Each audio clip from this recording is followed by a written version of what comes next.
नमस्कार मित्रांनो, आज आपण सावित्रीबाई फुले यांच्या जयंतीनिमित्त एक जबरदस्त भाषण बघणार आहोत।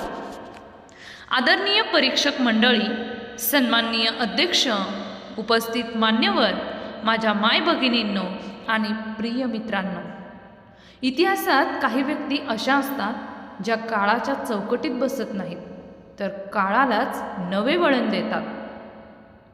काही व्यक्ती फक्त जन्माला येतात, तर काही व्यक्ती इतिहासाला जन्म देतात। सावित्रीबाई फुले या अशाच व्यक्तिमत्वांपैकी एक आहेत।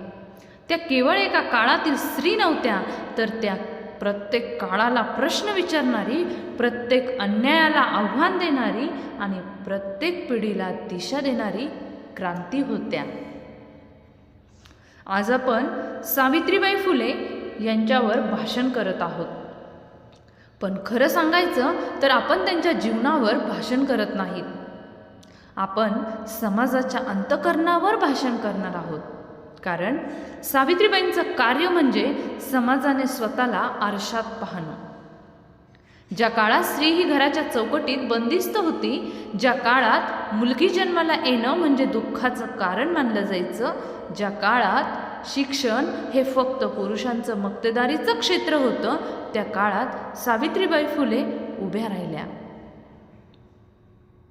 त्या उभ्या राहिल्या केवळ शिक्षिका म्हणून नाही, तर समाजव्यवस्थेला हादरवून सोडणाऱ्या विचारवंत म्हणून।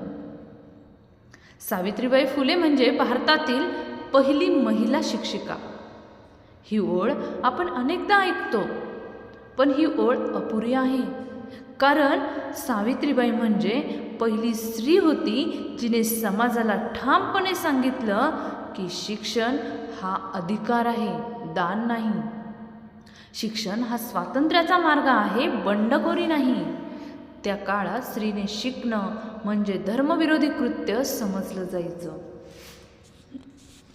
पण सावित्रीबाईंनी निर्भयपणे प्रश्न विचारला, जर शिक्षण पाप असेल तर अज्ञान पुण्य कसं असू शकतं? हा प्रश्न विचारण्याचं धैर्य त्या काळात फार थोड्या लोकांकडे होतं। पण सावित्रीबाई केवळ प्रश्न विचारणाऱ्या नव्हत्या, तर त्या प्रश्नांची उत्तरं कृतीतून देणाऱ्या होत्या। सावित्रीबाई रोज शाळेत जात असताना समाजाने त्यांच्यावर अपमानाचा वर्षाव केला। शेण फेकलं गेलं, दगड मारले गेले, शिव्या शाप दिले गेले, पण त्यांनी कधीच शिक्षणाचा मार्ग सोडला नाही। त्या आपल्या पिशवीत एक जस्तीची साडी ठेवत होत्या। ही गोष्ट ऐकायला खूप साधी वाटते, पण तिच्यामध्ये दडलेला अर्थ फार मोठा आहे। त्या म्हणत होत्या, अपमान माझ्या अंगावर पडेल, पण शिक्षणाचा प्रकाश विझू देणार नाही। आज आपण एखाद्या टीकेला घाबरतो, एखाद्या नकारात्मक प्रतिक्रियेला थांबतो, पण सावित्रीबाई अपमान झेलून समाज बदलत होत्या। यावरून आपल्याला एक गोष्ट शिकायला मिळते की परिवर्तन हे कधीच सोपं नसतं, पण ते आवश्यक असतं। सावित्रीबाईंचं कार्य केवळ मुलींच्या शिक्षणापुरतं मर्यादित नव्हतं। त्यांनी विधवांसाठी पुनर्विवाहाचा मार्ग खुला केला, बालहत्या प्रतिबंधासाठी काम केलं, अनाथ आणि उपेक्षित मुलांसाठी आश्रयगृह सुरू केली। त्यांनी अस्पृश्यता, जातीय भेदभाव आणि सामाजिक अन्यायाविरुद्ध ठाम भूमिका घेतली। त्या केवळ स्त्री प्रश्नांवरच नाही, तर मानवी प्रश्नांवर बोलत होत्या। त्यांनी आपल्या कवितांमधून आणि लेखनातून स्त्रियांना जागं केलं। शिका, संघटित व्हा आणि संघर्ष करा हा विचार केवळ घोषवाक्य नव्हता, तर त्यांचा जीवनमंत्र होता।